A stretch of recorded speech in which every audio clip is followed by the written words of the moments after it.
Welcome dear friends. आज हम देखेंगे बेसिक इलेक्ट्रिसिटी, विद्युत का मूल, और इसके बारे में इसकी जो थ्योरीज है, टोटल थ्योरीज के बारे में हम जानेंगे कि बेसिक इलेक्ट्रिसिटी में ऐसे कौन कौन से कंपोनेंट हैं, ऐसे कौन कौन से पार्ट हैं जिसके बारे में हम पढ़ेंगे। तो हम बेसिक से और सीरियल वाइज पढ़ेंगे। हम एक एक चैप्टर को, एक एक कंटेंट को बहुत अच्छे तरीके समझेंगे, जिससे आईटीआई स्टूडेंट हो, चाहे पॉलिटेक्निक वाले स्टूडेंट हो, चाहे बीई वाला स्टूडेंट हो, तीनों के लिए ये एक कॉमन होगा बेसिक ऑफ इलेक्ट्रिसिटी। और इसके बारे में हम आपको इस वीडियो में विस्तृत जानकारी देंगे।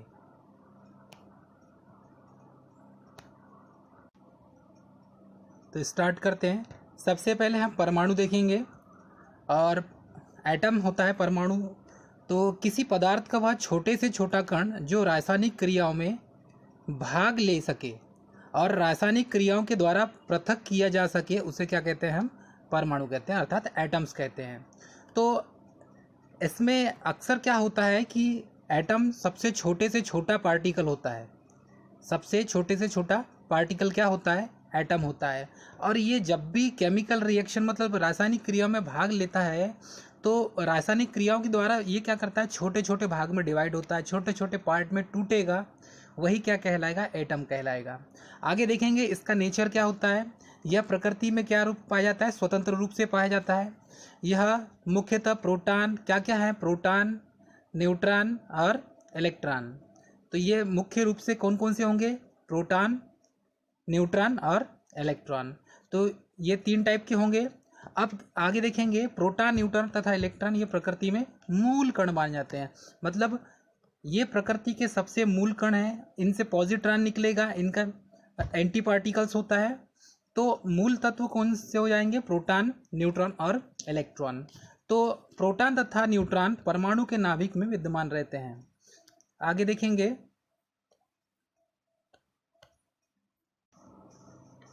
इसमें प्रोटॉन तथा न्यूट्रॉन परमाणु के नाभिक में विद्यमान रहते हैं, जो परमाणु का केंद्रीय सघन भाग होता है। तो जो मॉलिक्यूल होगा अंदर ऑर्बिट में, प्रोटॉन और न्यूट्रॉन ये दोनों क्या मिलाएंगे? नाभिक बनाते हैं, न्यूक्लियस बनाते हैं, न्यूक्लियस बनाते हैं। तो नाभिक के अंदर क्या होगा? प्रोटॉन और न्यूट्रॉन। इलेक्ट्रॉन बाहर चक्कर लगाता है। तो वैसे ही इसमें क्या होता है? जो प्रोटॉन होता है, प्रोटॉन पर कितना चार्ज होगा? प्लस 1.6 इंटू 10⁻⁻19 कूलाम, इतना आवेश होता है। किस पर? प्रोटॉन पर।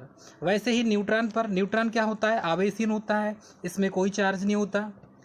इलेक्ट्रॉन पर कितना चार्ज होता है? -1.6 इंटू 10⁻⁻19 कूलाम। ये इतना चार्ज किस पे होता है? इलेक्ट्रॉन पे होता है। तो प्रोटॉन को P से शो करते हैं, P पॉजिटिव, इलेक्ट्रॉन को E- से, और न्यूट्रॉन जो उदासीन होता है। तो इस तरीके से जो प्रकृति में मूल रूप से पाए जाते हैं प्रोटॉन, न्यूट्रॉन और इलेक्ट्रॉन्स। ये एग्ज़ाम ओरिएंटेड है। प्रोटॉन पर कितना चार्ज होता है ये पूछा जाता है। इलेक्ट्रॉन पर कितना चार्ज होता है? -1.6 इंटू 10⁻⁻19 कूलाम चार्ज होता है। आगे देखेंगे फ्री इलेक्ट्रॉन्स, मुक्त इलेक्ट्रॉन्स। तो मुक्त इलेक्ट्रॉन्स आगे देखेंगे हम। मुक्त इलेक्ट्रॉन्स में सबसे पहले तो अधिकांश धातुओं की जो अंतिम कक्षा होती है उसमें केवल एक या दो इलेक्ट्रॉन्स होते हैं, और वही एक या दो इलेक्ट्रॉन्स अपना अष्टक पूरा करने के लिए, अपना पेयर बनाने के लिए, अपना जोड़ा बनाने के लिए वो इलेक्ट्रॉन बाहरी ऑर्बिट में, मतलब कि बाहर वाले कक्ष में घूमते रहते हैं, ताकि वो अपना पेयर बना ले और अपना अष्टक पूर्ण कर ले। नेक्स्ट देखेंगे आगे इस डायग्राम में। ये बाहरी जो अष्टक है, और इसे कैसे डिवाइड किया जाता है? 2, 8, 18, 32 इस टाइप से डिवाइड किया जाता है। तो पहले वाले जो है वो नाभिक है। नाभिक में क्या हो जाएगा? प्रोटॉन प्लस न्यूट्रॉन होगा। तो ये क्या बन जाएगा? केंद्रक बन जाएगा। बाहरी कक्ष में होगा इलेक्ट्रॉन। तो बाहरी कक्ष में क्या मूवमेंट करता है? इलेक्ट्रॉन मूवमेंट करता है। और ये इलेक्ट्रॉन बाहरी कक्ष में इसलिए घूमता है क्योंकि ये बॉन्डिंग, मतलब कि एक केमिकल जैसी बॉन्डिंग होती है, वैसे यहाँ पर एक मैग्नेटिक बॉन्डिंग होती है। और मैग्नेटिक बॉन्डिंग के कारण ये बाहर का जो इलेक्ट्रॉन है ये अपने कक्ष के चारों ओर घूमते रहता है, क्योंकि न्यूक्लियस उसे पकड़ के रखता है। जैसे ही उसकी आवश्यकता से अधिक आप उसको अलग से एक्स्ट्रा एनर्जी देंगे तो ये क्या करेगा, फ्री इलेक्ट्रॉन इस कक्ष से निकल जाएगा बाहर और अपना एक पेयर बना लेता है। इस तरीके से ये इलेक्ट्रॉन का मोमेंट होता है। तो इसमें नाभिक से दूर होने के कारण ये लगभग मुक्त अवस्था में पाए जाते हैं, क्योंकि न्यूक्लियस से दूर होते हैं, इसीलिए इनको क्या कहा जाता है, फ्री इलेक्ट्रॉन्स कहते हैं इसे। अब मुक्त इलेक्ट्रॉन्स के कारण जो आवेश है वो चालक के एक सिरे से दूसरे सिरे तक पहुंचता है, क्योंकि ये जो फ्री इलेक्ट्रॉन है यही कंडक्टर के अंदर क्या करते हैं, धारा का प्रवाह करते हैं। वैसे ठोस धातु के जो तार में क्या है, विद्युत धारा का प्रवाह किसके कारण होता है, यही फ्री इलेक्ट्रॉन्स के कारण होता है। जबकि वैद्युत अपघट्य में क्या होता है, धारा का प्रवाह आयन के कारण होता है। आयन के कारण मतलब कि केटायन और एनायन, मतलब कि पॉजिटिव और नेगेटिव आयन्स के कारण होता है। किसमें, विद्युत अपघट्य में।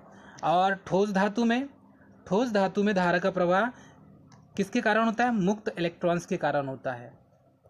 आगे देखेंगे, इसमें देखेंगे आवेश।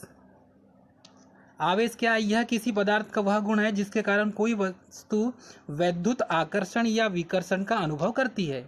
आकर्षण होगा तो चिपक जाएगी, विकर्षण होगा तो दूर चले जाएगी। तो चार्ज भी एक ऐसी ही प्रॉपर्टी है। इसमें क्या होता है, कोई भी जो पदार्थ है उसके अंदर ऐसी सेल्फ प्रॉपर्टी गुण होना चाहिए जो आकर्षण मतलब कि अट्रैक्ट करे या रिपल करे। तो आवेश का जो ऐसा ही मात्रक होता है वो होता है कूलाम। ये बहुत बार पूछा गया है। और सीजीएस में क्या होता है, इसका स्टेट कूलाम होता है सीजीएस में, और इसे सी से शो करते हैं। तो आवेश का मात्रक क्या हो जाएगा, एम्पियर सेकेंड। क्या हो जाएगा, एम्पियर सेकेंड। ये मोस्ट इंपॉर्टेंट, बहुत बार पूछा गया है। आवेश का मात्रक एम्पियर सेकेंड हो जाएगा, और ऐसा ही मात्रक क्या होगा, कूलाम। तो यह जो आवेश है, तो सर्वप्रथम क्या हुआ था यहाँ पर, इसमें आवेश के लिए धन प्लस ऋण शब्द का प्रयोग किया जाता है। और ये सबसे पहले जिसने नाम दिया था पॉजिटिव और नेगेटिव शब्द का, ये दिया था सर्वप्रथम बेंजामिन फ्रैंकलिन ने दिया था। किसने दिया था, बेंजामिन फ्रैंकलिन ने। मैंने बेसिक इलेक्ट्रिसिटी जो है, कैसी इलेक्ट्रिसिटी की खोज हुई बेसिक, तो वो मैंने आपको इसके पहले वीडियो में बताया है, उसमें आप देख सकते हैं। तो इसमें क्या है, वस्तुओं को आवेशित करने की जो प्रक्रिया है सर्वप्रथम थेल्स एम्बर ने बताई थी। थेल्स एम्बर ने फ्रैक्शनल इलेक्ट्रिसिटी की खोज की थी, और इसने सबसे पहले थेल्स एम्बर ने ही बताया था, कागज़ के टुकड़े को कांच से रगड़ कर। तो उसमें जो उसने जो थीसिस दिया, उसी थीसिस को आगे दोहराया गया, और कुछ समय के बाद बेंजामिन फ्रैंकलिन ने अपनी थीसिस दिया, और उन्होंने इसको आगे और इसके बारे में डिटेल जानकारी उनने दिया। तो सबसे पहले जो बेंजामिन फ्रैंकलिन थे, इनने अपने सर्वप्रथम पतंग के माध्यम से ही इलेक्ट्रिसिटी को एक स्थान से दूसरे स्थान में स्थानांतरित करने का जो तरीका है इन्हीं ने बताया। उसके बाद पतंग का एक्सपेरिमेंट किया था इसने बेंजामिन फ्रैंकलिन ने। अब थेल्स एम्बर के अनुसार क्या हुआ था, जब कांच के टुकड़े को रेशम के कपड़े से रगड़ा जाता है तो कांच का टुकड़ा इलेक्ट्रॉन त्याग देता है, क्योंकि उसको रगड़ा जाता है। और इलेक्ट्रॉन त्यागने के कारण क्या हो जाएगा, जब कोई भी अष्टक से इलेक्ट्रॉन को त्यागा जाएगा तो वहाँ पर पॉजिटिव चार्ज हो जाएगा। तो वैसे ही इलेक्ट्रॉन त्यागेगा तो क्या हो जाएगा, उसके अंदर पॉजिटिव चार्ज क्रिएट हो जाएगा, मतलब वो धनावेशित हो जाएगा। और रेशम का जो कपड़ा है वो क्या करता है, इलेक्ट्रॉन को ग्रहण करता है। तो इलेक्ट्रॉन को ग्रहण करने के कारण वो क्या हो जाएगा, उसमें नेगेटिव चार्ज हो जाएगा। तो इस तरीके से थेल्स एम्बर ने ये थीसिस दिया, और ये थीसिस के हिसाब से उन्होंने बताया कि ये इलेक्ट्रिसिटी कैसे एक स्थान से दूसरे स्थान ट्रांसमिट होती है। आगे देखेंगे, तो इसमें इसने जो दिया था Q = NE, ये फार्मूला है। तो इसमें क्या होता है, Q क्या है, उत्पन्न आवेश है, जो आवेश उत्पन्न हुआ है। N क्या है, त्याग एवं ग्रहण करने के लिए इलेक्ट्रॉन की संख्या। तो नंबर ऑफ इलेक्ट्रॉन्स आपको निकालना है तो इस फार्मूले से निकाल सकते हैं। और E क्या है, इलेक्ट्रॉन का आवेश। तो Q = NE, इससे इलेक्ट्रॉन त्यागने और ग्रहण करने के लिए जो इलेक्ट्रॉनों की संख्या है उसको हम ज्ञात कर सकते हैं। मोस्ट इम्पॉर्टेंट जो फार्मूला है, ये बहुत बार पूछा गया है, इससे आप आंसर निकाल सकते हैं। आगे देखेंगे कूलाम का नियम। ये मोस्ट इम्पॉर्टेंट है, कूलाम का नियम हमें पता रहना चाहिए। यहाँ पर एक चार्ज Q1 है और दूसरा चार्ज Q2 है। एक चार्ज Q1 है, दूसरा चार्ज Q2 है।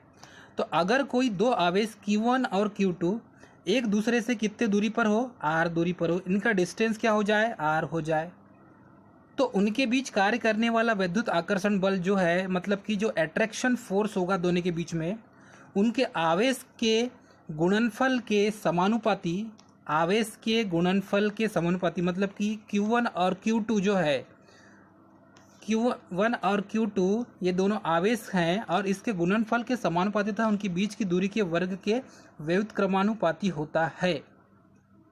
अर्थात हम इसको फार्मूले में कैसे देखेंगे, तो हम इसे फार्मूले में F, इसका जो फोर्स है Q1, F is proportional to क्या हो जाएगा, Q1 into Q2, F is proportional Q1 into Q2। अब इसने क्या बोला है, व्युत्क्रमानुपाती होता है बोला है, तो F इज प्रोपोर्शनल टू क्या हो जाएगा, 1/2, F is proportional to 1/r का स्क्वायर हो जाएगा, तो F is proportional to 1/r square हो जाएगा।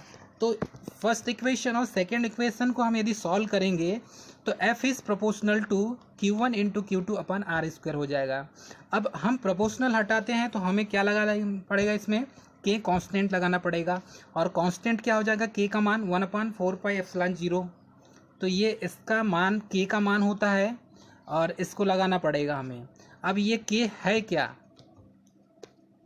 इसके बारे में जानेंगे हम। तो इसमें क्या क्या है, ये वैद्युतशीलता है जो K का मान होता है, जैसे कि ये देखिए आप F equal 1/4πε0 Q1 into Q2/r square हो गया। तो यहाँ पर जो एप्सिलॉन है ये निर्वात की परम विद्युतशीलता है, इसकी भी वैल्यू आप फाइंड आउट कर सकते हैं इस फार्मूले से। तो एप्सिलॉन 0 का कुछ मान हो दिया होता है और ये इन्हीं के बीच में होना चाहिए। यदि कोई चार्ज है तो ये एप्सिलॉन 0 का मान है 8.85 इंटू 10⁻⁻12, ये एप्सिलॉन 0 का मान है और ये बहुत बार पूछा भी गया है। तो इसे हम, इसकी जो यूनिट होगी वो यूनिट किस टाइप से होगी या इसको हम मापेंगे कैसे, तो ये होगी c²/Nm²। तो c² मतलब कि ये कूलाम का स्क्वायर हो गया, तो वो किस में होता है, कैपेसिटर का, ये c² है ना, तो ये कैपेसिटर का वो मतलब ये फैराड में हो जाएगा, क्या हो जाएगा, फैराड में, और ये क्या हो जाएगा, मीटर में, क्योंकि ये लंबाई में दिया हुआ है। तो जो K का मान होगा वो K का मान इस तरीके से होगा, जो K का मान है ये K का मान होगा 9 into 10⁹ Newton metre square c²। तो इस सूत्र के द्वारा चुंबकीय ध्रुवों के बीच के जो बल की है, बल का मान भी हम इसमें क्या कर सकते हैं, ज्ञात कर सकते हैं, क्योंकि बीच का, इस सूत्र के द्वारा चुंबकीय ध्रुवों के बीच का जो बल है, मतलब कि जो पोल्स हैं, मैग्नेटिक पोल्स और मैग्नेटिक पोल के बीच में कितना फोर्स क्रिएट हो रहा है, इसे यदि ज्ञात करना है तो इस फार्मूले से हम ज्ञात कर सकते हैं। नेक्स्ट देखेंगे आगे, EMF मतलब कि इलेक्ट्रोमोटिव फोर्स, विद्युत वाहक बल क्या है। तो इलेक्ट्रोमोटिव फोर्स में हम देखेंगे किसी चालक पदार्थ में से विद्युत धारा को एक सिरे से दूसरे सिरे तक प्रवाहित करने वाला जो बल होता है वह विद्युत वाहक बल होता है। अब यहाँ पर कोई भी कंडक्टर हो, किसी भी मटेरियल का बना हो, लेकिन वो कंडक्टिंग मटेरियल होना चाहिए, क्योंकि धारा जो प्रवाह है, विद्युत का जो प्रवाह है वो एक सिरे से दूसरे सिरे तक प्रवाहित होगा, तो वो क्या होना चाहिए, कंडक्टिंग मटेरियल होना चाहिए सबसे पहले। तो किसी चालक पदार्थ में विद्युत धारा को एक सिरे से दूसरे सिरे तक प्रवाहित करने वाला जो बल होगा वही विद्युत वाहक बल होगा। मतलब हम ये कह सकते हैं कि कोई भी कंडक्टर है, उस कंडक्टर में यदि करंट फ्लो हो रही है तो वो करंट फ्लो किसके कारण हो रही है, इलेक्ट्रोमोटिव फोर्स के कारण हो रही है। इसे वोल्टेज भी, अप्लाई वोल्टेज भी कहते हैं। अब यहाँ अप्लाई वोल्टेज में देखो, यहाँ पर हम अप्लाई वोल्टेज किससे देते हैं, सेल से देते हैं, बैटरी से देते हैं या जनरेटर से, ठीक है, आदि से प्राप्त किया जाता है। सेल हो सकता है, बैटरी हो सकती है, सेलों का ग्रुप बैटरी कहलाता है, और ये क्या होगा, जनरेटर से, जो इलेक्ट्रिसिटी जनरेट करता है। और इसका जो मात्रक है वो क्या है, EMF का मात्रक, EMF का मात्रक क्या है, वो है वोल्ट। और इसे किससे सूचित करते हैं? V से सूचित किया जाता है। आगे देखिए, इस डायग्राम में बताया गया है ये EMF मतलब कि ये बैटरी सोर्स है। ये क्या है? बैटरी सोर्स, या इसको बोल सकते हैं हम सेल। ये जो R दिया हुआ है ये क्या है? Internal resistance. RI क्या है? ये सेल का इंटरनल रजिस्टेंस। ये है सेल और ये इसका इंटरनल रजिस्टेंस है। इसके पैरेलल में हमने क्या लगाया? Volt meter. इसके पैरेलल में हमने क्या लगाया? Volt meter. अब इस सेल से सप्लाई आया, कहाँ पर आया? ये देखो, ये क्या है? गैल्वेनोमीटर है। मतलब कि क्या होगा? ये जितना भी विक्षेप होगा, या ये समझो कि ये कोई वोल्ट मीटर है, तो ये वोल्टेज बताएगा कि कितना वोल्ट अप्लाई किया गया है। यदि यह इसकी जगह यहाँ पर हम अमीटर लगा दें तो अमीटर क्या बताएगा? करंट का मान दिखाएगा। तो इस तरीके से यहाँ से सप्लाई निकलकर, इस सोर्स से सप्लाई निकलकर या अमीटर या वोल्ट मीटर से होते कहाँ जाएगा? सीधे रिवर्स चले जाएगा। ठीक है, तो पॉजिटिव और ये नेगेटिव। अब देखेंगे हम पोटेंशियल। विभव क्या होता है? पोटेंशियल तो एकांक आवेश को अनंत से किसी बिंदु तक लाने में किया गया कार्य, उस बिंदु का विभव कहलाता है। तो एकांक आवेश को अनंत तक, किसी एकांक आवेश को अनंत तक किसी बिंदु तक लाने में किया गया कार्य, उस बिंदु का क्या कहलाएगा? पोटेंशियल कहलाएगा। और इसे शो करते हैं V = W/Q से। तो ये क्या है? W, ये है वर्क। W क्या है? वर्क। तो ये क्या हो जाएगा? वोल्टेज। W/ ये क्या हो जाएगा? चार्ज। वर्क/चार्ज, या वर्क/ आवेश भी बोल सकते हैं इसको। क्या बोलेंगे? आवेश। ठीक है, तो यहाँ पर क्या होगा? इसका मात्रक क्या हो जाएगा? जूल कूलम, या क्या हो जाएगा? वोल्ट हो जाएगा। किसका? पोटेंशियल का। तो ये पोटेंशियल का मात्रक क्या हो जाएगा? जूल पर कूलम, या इसका वोल्ट हो जाएगा। आगे देखेंगे, इसमें नोट में क्या लिखा हुआ है? परिपथ में धारा का जो प्रवाह है वो शून्य होने पर विभवांतर का मान क्या हो जाता है? शून्य हो जाता है। ऐसा क्यों होता है? जब सर्किट में करंट का फ्लो 0 हो जाएगा तो वोल्टेज का मान, मतलब कि पोटेंशियल का मान भी क्या हो जाएगा? 0 हो जाएगा। इसीलिए, क्योंकि ये जो है करंट का जो फ्लो होता है ये वोल्टेज के कारण होता है, और जब वोल्टेज के कारण होगा, यदि करंट का फ्लो ही नहीं होगा, धारा का प्रवाह ही नहीं होगा, करंट सर्किट में फ्लो नहीं होगी, तो उसका पोटेंशियल भी क्या हो जाएगा? 0 हो जाएगा। मतलब कि नो वर्क। इसके बाद देखेंगे हम विभवांतर, विभवों के बीच का अंतर, विभवांतर। तो पोटेंशियल डिफरेंस देखेंगे हम। इसमें क्या होता है? जब किसी चालक में विद्युत धारा प्रवाहित होती है तो उसके सिरों के विभवों में कुछ अंतर पैदा होता है। तो किसी कंडक्टर में यदि हम करंट फ्लो करेंगे तो उसके जो सिरों के बीच में क्या होगा? कुछ विभवांतर पैदा होगा, मतलब कि पोटेंशियल पैदा होगा, और जो अंतर पैदा होगा उनके विभव में, वही विभवांतर कहलाएगा। मतलब कि V1, और जैसे ये V2 है, मतलब एक सिरे पर V1 है, दूसरे सिरे पर V2 समझो। यदि इस कंडक्टर में करंट फ्लो हो रही है और इन दोनों के बीच में, A और B के बीच में जो पोटेंशियल डिफरेंस पैदा हो रहा है, वही क्या होगा? वोल्टेज के बीच में जो अंतर है वही विभवांतर कहलाएगा। तो इसके अनुसार यहाँ पर देख लीजिए, सर्किट A सर्किट B में लिखा हुआ है। ठीक है, तो जैसे आप सप्लाई देंगे इसमें, तो किसी भी कंडक्टर को आप सप्लाई देते हैं, जैसे कोई भी एक कंडक्टर है और उसको आप सप्लाई दे रहे हैं, और उनके वोल्टेज A सिरे से लेकर B सिरे के बीच में जितना वोल्टेज का अंतर होगा वही क्या कहलाएगा? विभवांतर होगा। अब देखेंगे electric field. Electric field, magnetic field दोनों इक्विवेलेंट, एक दूसरे के समान ही होते हैं। तो किसी आवेश या आवेशों के चारों ओर का वह क्षेत्र जिसमें कोई दूसरा आवेश अपने पर एक बल का अनुभव करता है।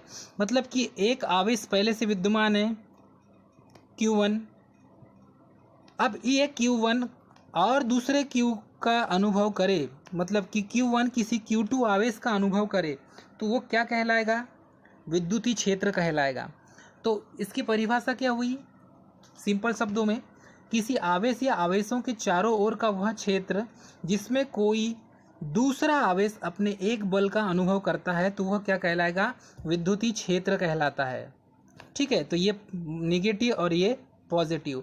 तो यहाँ से नेगेटिव और पॉजिटिव, तो यहाँ से क्या होगी? ये मैग्नेटिक फील्ड, क्योंकि किसी भी कंडक्टर में करंट फ्लो करते हैं तो उसमें क्या होता है? मैग्नेटिक फील्ड क्रिएट होता है, ये हमें पता है। तो इसमें क्या होता है? सघन विद्युतीय क्षेत्र के लिए सघन तथा विरल विद्युतीय क्षेत्र के लिए विरल बल रेखाओं का प्रयोग किया जाता है।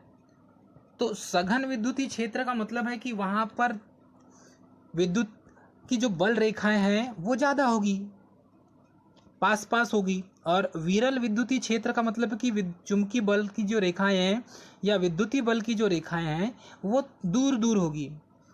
ठीक है, इसके बाद देखेंगे एक समान विद्युतीय क्षेत्र के लिए एक समान बल रेखाओं का प्रयोग किया जाता है। यदि एक समान विद्युतीय क्षेत्र आपको चाहिए तो जो विद्युतीय क्षेत्र होगी, मतलब कि जो बल रेखाओं के बीच का जो डिस्टेंस होगा वो क्या होगा? इक्वल होगा। यदि आपको एक समान विद्युतीय क्षेत्र चाहिए तो आपको एक समान बल रेखाओं का प्रयोग करना पड़ेगा, जिससे क्या होगा कि एक समान चुंबकीय क्षेत्र उस फील्ड में उत्पन्न होगा। आगे देखेंगे विद्युतीय बल रेखाएं, इलेक्ट्रिक लाइन ऑफ फोर्स। तो इलेक्ट्रिक लाइन ऑफ फोर्स में क्या होता है? किसी आवेश के चारों ओर के विद्युतीय क्षेत्र को दिखाने वाली बल रेखाएं विद्युतीय क्षेत्र कहलाती है। तो यहाँ पर क्या होता है? जैसे इलेक्ट्रिक लाइन ऑफ फोर्स है, विद्युतीय बल रेखाएं, तो किसी आवेश के चारों ओर के विद्युतीय क्षेत्र को दिखाने वाली जो बल रेखा होती है, मतलब उसको रिप्रेजेंट करने वाली जो बल रेखा होती है, विद्युत बल रेखाएं कहलाती है। और ये जो बल रेखाएं ये दिखती नहीं है, ये काल्पनिक होती है। तो अब हम देखेंगे विद्युत बल रेखाओं के गुण, क्योंकि विद्युत बल रेखाएं दिखती नहीं है। तो विद्युत बल रेखाओं कौन कौन से गुण हैं? विद्युतीय बल रेखाएं धनावेश से शुरू होकर ऋणावेश तक खत्म होती, मतलब पॉजिटिव से निकलेगी और किस में जाएगी? नेगेटिव की ओर जाएगी, पॉजिटिव से नेगेटिव की ओर। उसके बाद है ये रेखाएं एक दूसरे को नहीं काटती, क्योंकि काटे गए बिंदु पर विद्युतीय क्षेत्र की दो दिशा होगी, जो संभव नहीं है, क्योंकि जिस पॉइंट पर काटेगी वहाँ पर काटे गए बिंदु पर क्या होगी? विद्युतीय क्षेत्र की दिशाएं दो होगी, और ये संभव नहीं है। इसीलिए सघन विद्युतीय क्षेत्र के लिए सघन तथा विरल विद्युतीय क्षेत्र के लिए विरल बल रेखाओं का प्रयोग किया जाता है। तो एक समान विद्युतीय क्षेत्र के लिए एक समान बल रेखाओं का प्रयोग किया जाता है। सभी स्टूडेंट्स ध्यान दें, एक समान विद्युतीय बल रेखाओं के लिए एक समान बल रेखाओं का उपयोग किया जाता है। तो जैसा एक समान आपको विद्युतीय क्षेत्र चाहिए तो एक समान बल रेखाएं चाहिए। अब देखेंगे विद्युतीय क्षेत्र की तीव्रता, इंटेंसिटी ऑफ इलेक्ट्रिक फील्ड। तो विद्युतीय क्षेत्र की तीव्रता क्या होती है, इसे जानेंगे हम। यदि किसी विद्युतीय क्षेत्र में किसी बिंदु पर Q आवेश पर बल F लगाया जाता है, ध्यान से सुनिए, यदि किसी विद्युतीय क्षेत्र में किसी बिंदु पर किसी पॉइंट पर Q आवेश पर F बल अप्लाई किया जाता है, तो उस बिंदु पर क्या हो जाएगा? विद्युतीय क्षेत्र की तीव्रता क्या हो जाएगी? Intensity of electricity. तो विद्युत क्षेत्र की जो तीव्रता होगी वो होगी E इक्वल F अपान Q, मतलब फोर्स के अपान में क्या हो जाएगा? चार्ज हो जाएगा। E इक्वल F अपान Q होगा। तो विद्युतीय क्षेत्र की तीव्रता का ऐसा ही मात्रक क्या हो जाएगा? न्यूटन पर कूलाम। इसको या तो शॉर्टकट में बोल सकते हैं NC इनवर्स। और देखो विद्युत क्षेत्र की तीव्रता क्या है? एक सदिश राशि है, ये बहुत बार पूछा गया है। तो इसमें क्या होता है, किसी खोखले चालक के अंदर विद्युतीय क्षेत्र की तीव्रता यदि शून्य हो जाती है, क्यों होती है? जैसे कि बारिश का टाइम है और किसी गाड़ी के ऊपर बिजली कड़क जाए या बिजली गिर जाए, तो क्या होगा? उसके अंदर बैठे हुए, गाड़ी के अंदर या कार के अंदर बैठे हुए जो व्यक्ति है, जो ड्राइवर है, उसको क्या होगा? बिजली का झटका नहीं लगेगा। क्यों होगा?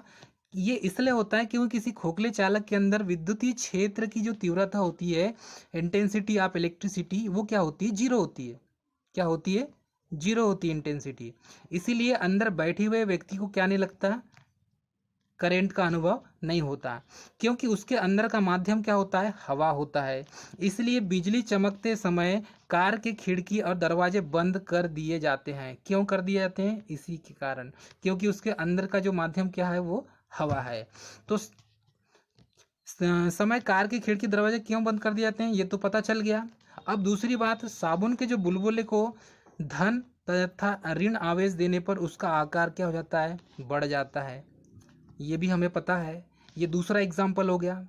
तो कभी भी जब साबुन के बुलबुले को देखना, आप उसको पॉजिटिव और निगेटिव आवेश देंगे, चार्ज देंगे हम, तो उसका आकार क्या होने लगेगा, उस बुलबुले का बड़ा होने लगेगा। नेक्स्ट देखेंगे विद्युत धारा, इलेक्ट्रिक करंट क्या होती है, इलेक्ट्रिक करंट, इसके बारे में जानेंगे हम। तो ध्यान से सुनिए स्टूडेंट, किसी तत्व या पदार्थ में से इलेक्ट्रॉन का जो प्रवाह होता है, कोई भी तत्व हो, कोई भी पदार्थ हो, उसमें जो इलेक्ट्रॉन का जो प्रवाह होगा विद्युत का, क्या कहलाएगा, विद्युत धारा कहलाएगा। तो किसी भी तत्व या पदार्थ में इलेक्ट्रॉन का प्रवाह विद्युत धारा कहलाता है। Flow of electrons is called electricity, electric current. या आवेश के प्रवाह की दर को क्या बोलते हैं, विद्युत धारा बोलते हैं। तो आवेश के प्रवाह की दर जो है उसको क्या कहेंगे, विद्युत धारा। तो इसका फार्मूला क्या बनता है, I equal Q upon T. तो I equal Q upon T, ये इसका फार्मूला है। आप इसमें क्यू का भी मान निकाल सकते हैं। क्यू इक्वल क्या हो जाएगा, आई टी हो जाएगा। क्यू इक्वल क्या हो जाएगा, आई टी हो जाएगा। आप इसमें टी का भी मान निकाल सकते हैं, इसमें आई का भी मान निकाल सकते हैं, इसमें क्यू का भी मान निकाल सकते हैं। एक ही फार्मूले से तीनों का मान निकलता है। इसके बाद लिखा है इसका एसआई मात्रक क्या हो जाएगा, एम्पियर, और इसको शॉर्टकट में जो है कूलाम पर सेकेंड भी कहा जाता है। तो दूसरी यूनिट क्या हो गई, ध्यान से सुनिए। एसआई यूनिट तो क्या हुई, एसआई यूनिट क्या हुई, एम्पियर, और दूसरी यूनिट क्या हो गई उसकी, और सेकेंड, कूलाम पर सेकेंड, कूलाम पर सेकेंड। क्यों कूलाम पर सेकेंड हुआ, क्योंकि चार्ज का क्या है, आवेश का क्या है, कूलाम, और टी का क्या है, सेकेंड, इसीलिए ये क्या हुआ, कूलाम पर सेकेंड। इसके बाद है, यदि किसी बिंदु से एक सेकेंड में 6.28 इंटू 10⁻18 इलेक्ट्रॉन्स प्रवाहित हो जाए तो विद्युत धारा का मान क्या कहलाता है, 1 एम्पियर। अर्थात 1 एम्पियर में जो करंट फ्लो होती है वो कितनी होती है, 6.28 इंटू 10⁻18 इलेक्ट्रॉन्स। इतने इलेक्ट्रॉन्स फ्लो होते हैं, और इतने इलेक्ट्रॉन्स एक सेकेंड में फ्लो हो जाए तो कितने एम्पियर की करंट फ्लो होगी, उसमें 1 एम्पियर की करंट फ्लो होगी। तो देखेंगे हम यहाँ पे विद्युत धारा का जो वेग है वो प्रकाश के वेग के समान होता है। मतलब प्रकाश का वेग भी कितना होता है, 3 इंटू 10⁻8 मीटर पर सेकेंड। ये हो गया प्रकाश का वेग। और इतना ही वेग किसका होता है, धारा, विद्युत धारा का भी वेग होता है। तो विद्युत धारा का वेग और प्रकाश का वेग समान होता है, और वो कितना होता है, 3 इंटू 10⁸ मीटर पर सेकेंड। और विद्युत धारा क्या है, एक अदिश राशि है। क्या है, एक अदिश राशि। विद्युत धारा क्या है, एक अदिश राशि, क्योंकि यह सदिश के जोड़ नियमों का क्या कर पालन नहीं करती, इसीलिए विद्युत धारा क्या है, एक अदिश राशि है। अब मुख्य तौर पर ये जो करंट का जो फ्लो होता है, ये देखो, ये बैटरी सोर्स है, और ये इसका पॉजिटिव सिरा हो गया, ये निगेटिव सिरा हो गया। अब करंट का जो फ्लो है, देखो पारंपरिक जो है रूप से वो क्या होता है, पॉजिटिव से किसकी ओर होती है, निगेटिव की ओर इलेक्ट्रॉन्स का प्रवाह होता है। तो इलेक्ट्रॉन्स का जो फ्लो है वो क्या होता है, पॉजिटिव से निगेटिव की ओर, ये पारंपरिक रूप से माना जाता है। और कन्वेंशनली जो है, ये कन्वेंशनली क्या होता है, इलेक्ट्रॉन्स का जो फ्लो है कन्वेंशनली क्या होता है, निगेटिव से निकलता है, निगेटिव से निकलता है, और ये जाता है पॉजिटिव की ओर से। तो इलेक्ट्रॉन का प्रवाह क्या होता है, कैसे होता है, निगेटिव से पॉजिटिव की ओर। और पारंपरिक जो रूप से जो माना जाता है, जो पारंपरिक धारा का जो प्रवाह है वो होता है पॉजिटिव से निगेटिव की ओर, हम ऐसा मान के चलते हैं। तो दोनों ही रूप से, ये देखो मैंने आपको बता दिया। तो यहाँ पर हमें बताया विद्युत धारा हमेशा बंद परिपथ में प्रवाहित होती है, खुले में होगा क्या? नहीं होगा। विद्युत धारा हमेशा निम्न प्रतिरोध का मार्ग चुनता है। हमेशा विद्युत धारा क्या है, उसके मार्ग में रुकावट जो पैदा करता है वो रेजिस्टेंस करता है, इसीलिए तो V equal I into R होता है। तो ये जो R है, रेजिस्टेंस है, ये विद्युत धारा के प्रवाह में क्या काम करता है? रुकावट पैदा करता है। तो इसीलिए विद्युत धारा सबसे निम्न प्रतिरोध का मार्ग चुनती है। उसके बाद इलेक्ट्रॉन का जो बहाव हमेशा क्या होता है? ऋणात्मक से धनात्मक की ओर से होता है। तो इलेक्ट्रॉन्स का फ्लो कैसे होगा? निगेटिव से पॉजिटिव की ओर होगा। अब देखेंगे हम ओम्स लॉ। तो ओम्स लॉ में क्या कहा है? देखो ओम का नियम, ये ओम्स लॉ क्या कहता है?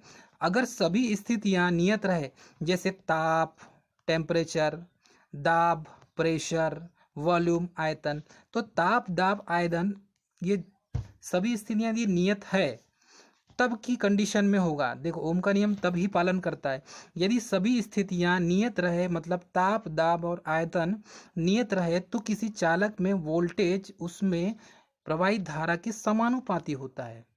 तो V प्रोपोर्शनल टू क्या हो जाएगा? I हो जाएगा। तो V इक्वल क्या हो जाएगा? I into R. क्यों? क्योंकि प्रोपोर्शनल जब हटाओगे तो वहां पर R लगेगा, और R यही रेजिस्टेंस है जो विद्युत धारा में धारा के प्रवाह के मान में प्रतिरोध उत्पन्न करता है, अर्थात बाधा डालता है। तो यहाँ पर R इक्वल क्या हो जाएगा? देखो V equal I into R हो गया, तो R इक्वल क्या हो जाएगा? R equal V upon I हो जाएगा। तो इसकी यूनिट क्या बनेगी? V का क्या है? वोल्ट, और I की यूनिट क्या है? एम्पियर। ठीक है, तो वोल्ट पर एम्पियर भी होगी। इसकी यूनिट क्या हो सकती है? वोल्ट पर एम्पियर भी हो सकती है, या वोल्ट एम्पियर इनवर्स भी हो सकती है, या इसका SI जो मात्रक है वो क्या है? ओम है। मतलब वोल्ट अपान एम्पियर क्या हो जाएगा? ओम हो जाएगा। और जो ओम का नियम दिया था सर जॉर्ज साइमन ओम ने दिया था। किसने दिया था? सर जॉर्ज साइमन ओम ने दिया था सबसे पहले, और इनका पूरा नाम है जॉर्ज साइमन ओम, और इन्होंने ओम का नियम दिया, और सबसे पहले करंट को मेजर, रेजिस्टेंस को के बारे में इन्होंने बताया था। ठीक है, इसके बाद क्या होता है? प्रतिरोध, संधारित्र और प्रेरकत्व, मतलब कि R, L और C, रेजिस्टेंस, कैपेसिटेंस और इंडक्टेंस पर ही ओम्स लॉ लागू होता है, बाकी किसी पर नहीं होता। मतलब प्रतिरोध पर, संधारित्र पर और प्रेरकत्व पर ही ओम्स का नियम लागू होगा। अब दूसरी बात यह है इसमें कि ओम का नियम हमेशा रेखीय होता है, मतलब कि लीनियर होता है। कैसा होगा? इस टाइप से होगा। यदि ये वोल्टेज है, ये करंट है, तो ये क्या हो जाएगा? लीनियर होगा, मतलब कि सब जगह रेजिस्टेंस, मतलब कि ये जो लाइन है ये सीधी सीधी लाइन होगी, स्ट्रेट लाइन, इसी को बोला जाता है लीनियर। मतलब इन दोनों के बीच का ग्राफ क्या हो जाएगा? रेखीय होगा, और द्विदिशात्मक परिपथ में काम करता है। ओम का नियम AC और DC दोनों पर काम करता है, सभी को पता है। और AC के लिए सिर्फ R, मतलब रेजिस्टेंस के स्थान पर क्या होता है? Z होता है। किस में? AC में। और DC में रेजिस्टेंस होगा, और AC में क्या होगा? AC में क्या होगा? सिर्फ Z। मतलब कि Z को कैसे शो किया जाता है? Z ये है इम्पीडेंस, Z ये क्या है? इम्पीडेंस है। मतलब कि R plus L plus C, इन तीनों का कॉम्बिनेशन होता है इम्पीडेंस। ये ओम के नियम का ग्राफ है, ये देखिए ओम के नियम ग्राफ, ये करंट और ये वोल्टेज। तो ये एक्स एक्सिस हो गया, ये वाई एक्सिस हो गया। तो इसका जो ग्राफ है ये देखो, ये लीनियर बन रहा है। तो ये लीनियर बनने का, रेखीय बनने का कारण यही है, किसी भी पॉइंट पर यहाँ पर वोल्ट और करंट के बीच का जो प्रोपोर्शनल है वो इक्वल मिलेगा, इसलिए V प्रोपोर्शनल टू I होता है।